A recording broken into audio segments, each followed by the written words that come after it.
السلام علیکم۔ اردو کہانی میں خوش آمدید۔ ملا احمد جیون شہنشاہ اورنگزیب کے استاد تھے۔ اورنگزیب ملا صاحب کی بہت عزت کرتا تھا اور ملا صاحب بھی اس کو اپنا بہترین شاگرد سمجھتے اور اس پر فخر کرتے تھے۔ جب اورنگزیب شہنشاہ عالمگیر کا لقب اختیار کر کے ہندوستان کے تخت پر بیٹھا تو اس نے اپنے استاد کو پیغام بھجوایا کہ چند دنوں کے لیے دہلی تشریف لائیں اور مجھے اپنی خدمت کا موقع دیں۔ ملا احمد جیون اس وقت تو دہلی نہ گئے کہ اس سے ان کے مدرسے کے طالب علموں کا حرج ہوتا، لیکن رمضان کے مہینے میں جبکہ ان کے مدرسے میں چھٹیاں ہوتی تھیں انہوں نے دہلی کا رخ کیا۔ استاد اور شاگرد کی ملاقات دہلی کی جامع مسجد میں عصر کی نماز کے وقت ہوئی۔ نماز کے بعد اورنگزیب ملا صاحب کو اپنے ساتھ شاہی قلعے میں لے گئے۔ رمضان کا سارا مہینہ اورنگزیب اور ملا صاحب نے اکٹھے گزارا۔ بادشاہ دربار میں بھی اپنے استاد کو ساتھ لے جاتا اور رات کو تراویح کی نماز کے بعد دیر تک دونوں میں علمی گفتگو ہوتی۔ عید کی نماز ملا احمد جیون نے بادشاہ کے ساتھ ادا کی اور واپس جانے کی اجازت چاہی۔ بادشاہ نے جیب سے ایک دونی نکال کر اپنے استاد کو پیش کی۔ ملا احمد جیون نے بڑی خوشی سے اپنے شاگرد کے نذرانے کو قبول کیا اور خدا حافظ کہہ کر گھر روانہ ہوئے۔ اس کے بعد اورنگزیب دکن کی لڑائیوں میں ایسا مصروف ہوا کہ اسے 14 برس تک دہلی آنا نصیب نہ ہوا۔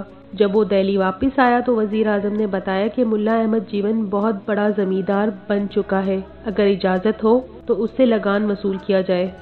یہ سن کر اورنگزیب حیران رہ گیا، سوچنے لگا کہ غریب استاد بہت بڑا زمیندار کیسے بن سکتا ہے۔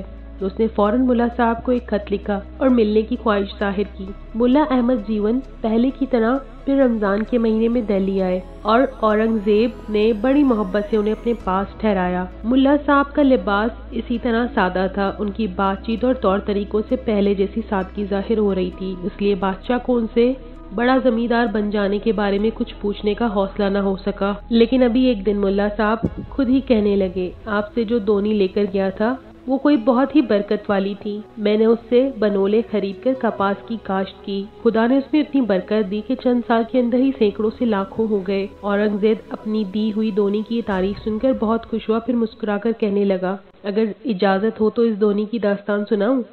ملا صاحب نے کہا، ضرور ضرور۔ اورنگزیب نے اپنے خادم کو حکم دیا، چاندنی چوک کے سیٹ اتم چند کو اطلاع کی جائے کہ وہ سن 1069 کے بہی کھاتے کے ساتھ پیش ہو۔ سیٹ اتم چند ایک معمولی بنیا تھا، اسے اورنگزیب کے سامنے پیش کیا گیا تو وہ ڈر کے مارے کانپ رہا تھا۔ اورنگزیب نے نرمی سے کہا، گھبراؤ نہیں، آگے آ جاؤ اور 1069 کا کھاتہ کھول کر خرچ کی تفصیل بیان کرو۔ سیٹ اتم چند نے اپنا کھاتہ کھولا اور تاریخ وار خرچ کی تفصیل پڑھ کر سنانے لگا۔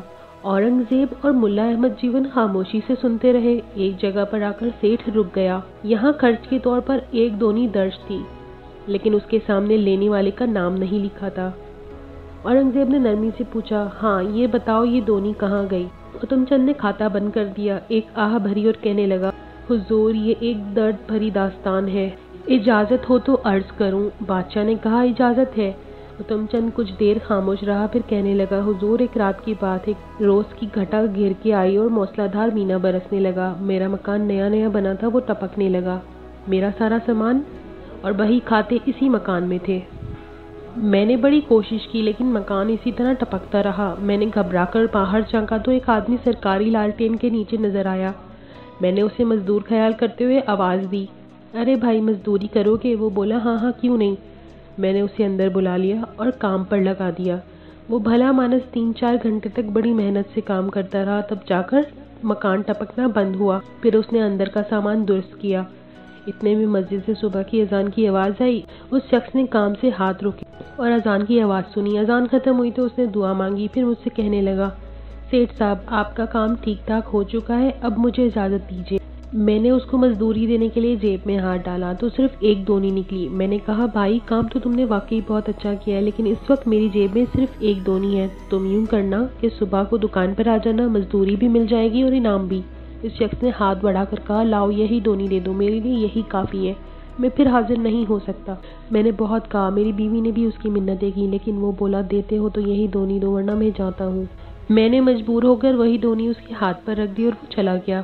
اس کے بعد میں نے اسے بہت ڈھونڈا لیکن وہ کہیں نہ ملا۔ آج اس بات کو 15 برس ہو چکے ہیں۔ میرا دل مجھے ملامت کرتا ہے کہ بھلے مانس روپے نہ صحیح، اشرفیاں تو تمہارے پاس موجود تھی، تم اسے ایک اشرفی ہی دے دیتے۔ اس وقت تو اس کا کام 1000 اشرفیوں کے برابر تھا۔ اتم چند نے یہ داستان سنانے کے بعد ہاتھ جوڑ کر بادشاہ کو سلام کیا۔ بادشاہ نے اپنے ہاتھ سے اسے ایک قیمتی چوگا پہنایا اور پھر اسے عزت کے ساتھ رخصت کیا۔ اتم چند کے جانے کے بعد اورنگزیب نے مسکراتے ہوئے اپنے استاد کی طرف دیکھا اور کہا، جناب یہ وہی دھونی تھی۔ ملا صاحب خوش ہو کر بولے، میرا پہلے ہی خیال تھا کہ یہ دھونی میرے عزیز شاگرد نے خود اپنی محنت سے کمائی ہے، جبھی تو خدا نے اس میں اتنی برکت دی۔ اورنگزیب نے کہا، یہ آپ ہی کی تربیت کا نتیجہ ہے۔ یہ میری خوش قسمتی ہے کہ مجھے آپ جیسا استاد ملا۔ آپ کا یہ شاگرد اپنے ذاتی خرچ کے لیے شاہی خزانے سے کچھ نہیں لیتا۔ جب سے میں نے شاہی تخت پر قدم رکھا ہے، رات کو 2 گھنٹے کام کاج کر کے اپنی روزی کماتا ہوں۔ 1 گھنٹے میں قرآن مجید لکھتا ہوں، دوسرے گھنٹے میں ٹوپیاں سیتا ہوں۔